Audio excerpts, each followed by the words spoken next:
اچھا، اور اگر کوئی شخص زبان سے کہے لا الہ الا اللہ، اشہد ان لا الہ الا اللہ، اشہد ان محمد رسول اللہ، اور دل میں مانتا نہیں ہے تو یہ مسلمان نہیں ہے. اس کو کیا کہتے ہیں؟ نفاق. جو زبان سے ظاہر کہتا ہو اور دل سے نہیں مانتا.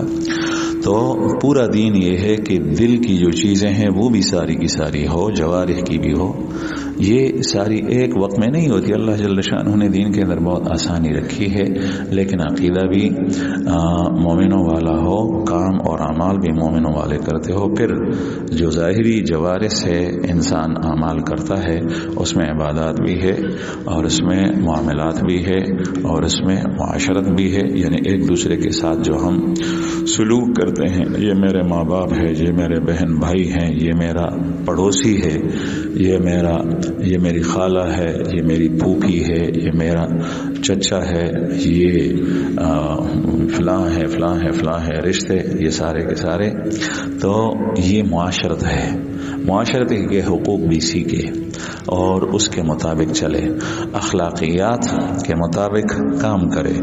اور اصل اخلاقیات یہ انسان کے دل کے اندر کچھ اوصاف ہیں، ان اوصاف کو کہا جاتا ہے. صبر یہ دل کی ایک صفت ہے، شکر یہ دل کی ایک صفت ہے، قناعت یہ دل کی ایک صفت ہے، اور سخاوت یہ دل کی ایک صفت ہے، تواضع یہ دل کی ایک صفت ہے.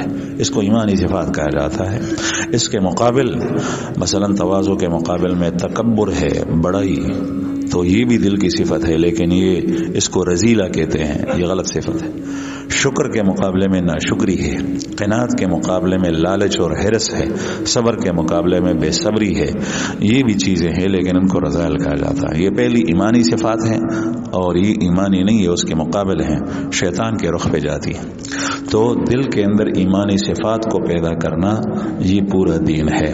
اور زبان کے اوپر زبانی چیزیں، اس لیے آپ دیکھتے ہیں قرآن کریم میں اللہ پاک کا ایک جگہ ارشاد ہے، فلا تزکوا انفسکم هو اعلم بمن اتقى. فلا تزکوا انفسکم هو اعلم بمن اتقى. لا تزکوا، تزکیہ مت کرو اپنے نفس کی.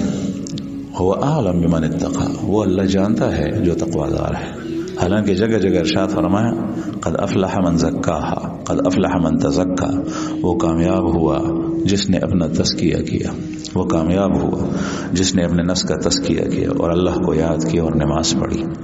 تو جگہ جگہ تزکیہ کے کرنے کے بارے میں ہے، اور یہاں تزکیہ سے منع کیا جا رہا ہے. اس کا مطلب کیا ہے؟ اس کا مطلب یہ ہے کہ آپ نے ایک چیز جس کا تعلق دل سے تھا وہ آپ زبان پر لے آئے. زبان اس کا محل نہیں ہے. آپ کہتے ہیں میں ایماندار ہوں، مجھ جیسے ایماندار کوئی نہیں. اس کا تعلق دل سے کہاں سے تھا؟ ایمان کا دل سے تھا.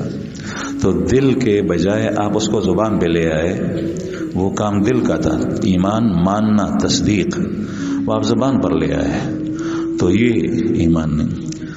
اچھا، آپ کہتے ہیں مجھ جیسا